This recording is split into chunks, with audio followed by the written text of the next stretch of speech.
The city was always draped in grey. Buildings towered like tired giants, their facades stained with the dust of routine.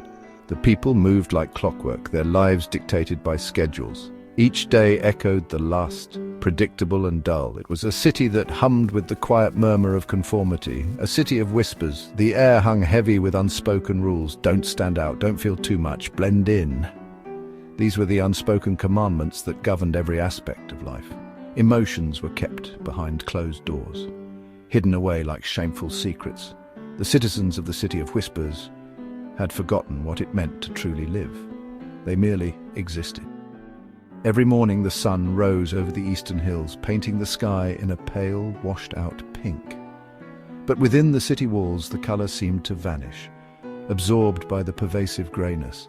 Even the sky above seemed to bow to the city's muted palette, turning a dull, hazy white. Life in the City of Whispers was a monotonous symphony, the rhythmic clatter of machinery, the hushed whispers of conversations devoid of passion, the synchronized footsteps of people moving in unison. These were the sounds that filled the air. It was a symphony played in shades of grey, a somber melody that spoke of lost dreams and forgotten desires. The people of the city were reflections of their surroundings.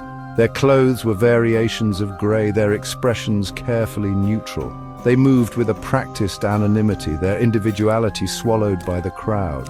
They were shadows of their former selves. No one dared to break the mold. To express a thought too loudly, to wear a colour too bright, was to invite suspicion, to become an outcast. So they lived in muted silence, their true selves locked away, hidden from the world. Looking out at the sea of grey faces, one could almost forget that life had ever been any different. Generations had come and gone, each one inheriting the mantle of conformity. The elders told stories of a time before the grey, a time of vibrant colours and unrestrained emotions, but these tales were dismissed as fanciful myths. The absence of shadows was perhaps the most unsettling aspect of the city. Without the sun's kiss, people seemed incomplete, their figures lacking depth and dimension. They were like sketches etched onto a canvas, lacking the contrast that gave them life. Roya was different. He was a boy on the brink of adolescence, his heart still clinging to the remnants of childhood wonder. He had never known the world outside the city walls, had never tasted the sweetness of freedom, yet something within him yearned for more. He felt the weight of the city's expectations, the pressure to conform, but something inside him resisted. One ordinary afternoon, as the sun dipped low in the sky, Roya noticed something peculiar. A small, undefined darkness flickered beneath his hand. At first he dismissed it as a trick of the light, but as he moved, the darkness followed, mimicking his every gesture. It was a shadow. Roya had never seen a shadow before. He had heard whispers, rumors passed down through generations, but he had always believed them to be nothing more than old wives' tales. Yet here it was, attached to him like a mischievous spirit.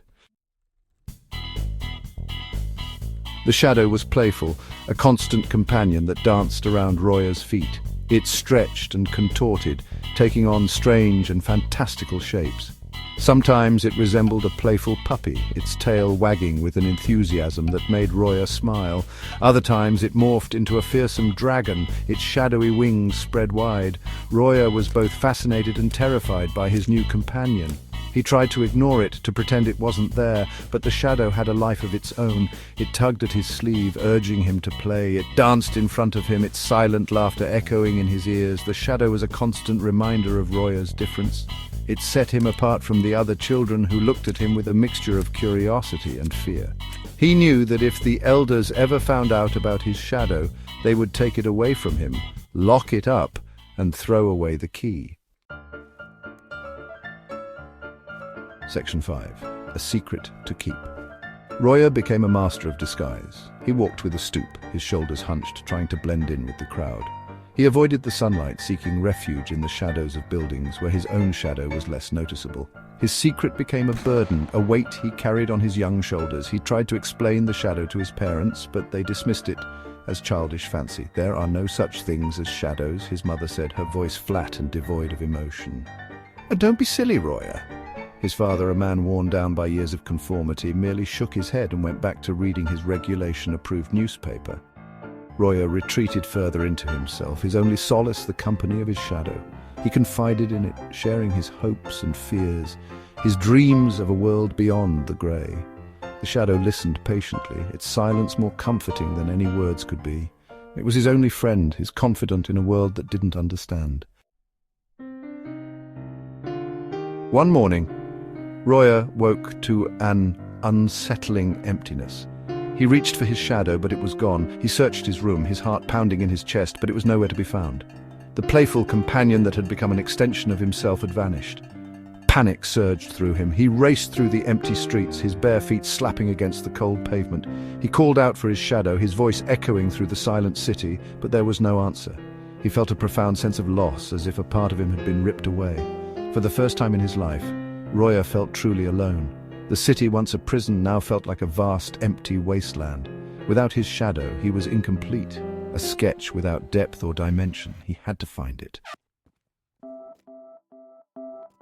Driven by a desperate hope, Roya ventured beyond the familiar grey streets into the forgotten corners of the city. He had heard whispers of these places, places where colour still dared to exist, where the city's grip on conformity loosened, places the elders warned against. He discovered a hidden alleyway tucked between two towering buildings. The walls were a riot of colour, adorned with murals that seemed to pulse with a life of their own. Faces stared down at him, their eyes filled with a forgotten joy. It was as if he had stumbled into another world, a world untouched by the city's pervasive greyness. He met a woman with hair like spun gold, her laughter echoing through the narrow streets. She told him stories of a time before the grey, a time when the city throbbed with music and laughter, a time when people weren't afraid to feel. She spoke of shadows as if they were precious gifts, reflections of the soul. Roya journeyed deeper into the forgotten parts of the city. He met a street musician, his clothes a patchwork of vibrant fabrics, who played melodies that made Roya's heart ache with a longing he couldn't name. He encountered a group of children, their faces smeared with paint, their laughter as bright and fleeting as butterflies. Each encounter chipped away at the walls Roya had built around himself. He began to understand that emotions weren't dangerous, that they were what made life worth living. He learned that the city's obsession with conformity was a form of control, a way to suppress the very essence of what it meant to be human. As he ventured further from the city's heart, Roya noticed something extraordinary. Shadows began to reappear. At first they were faint, hesitant things, but as he traveled deeper into the forgotten realms, they grew bolder, darker, more defined. Finally, Roya found himself standing before a towering wall. It was painted with a mural so vibrant, so full of life, that it seemed to pulsate with an energy of its own. And there at the foot of the wall was his shadow. It was larger than he remembered, darker, more defined. He reached out a hand and the shadow responded in kind. Their fingers intertwined and a jolt of energy surged through Roya's body. He felt a sense of completeness, of coming home. He realized that he hadn't been searching for his shadow, he had been searching for himself. As Roya embraced his shadow, a wave of change swept through the city. The grey buildings seemed to shudder, their facades crumbling to reveal splashes of color beneath. The people in the streets stopped in their tracks, their faces etched with confusion as shadows began to lengthen beneath their feet. The city of whispers was waking up.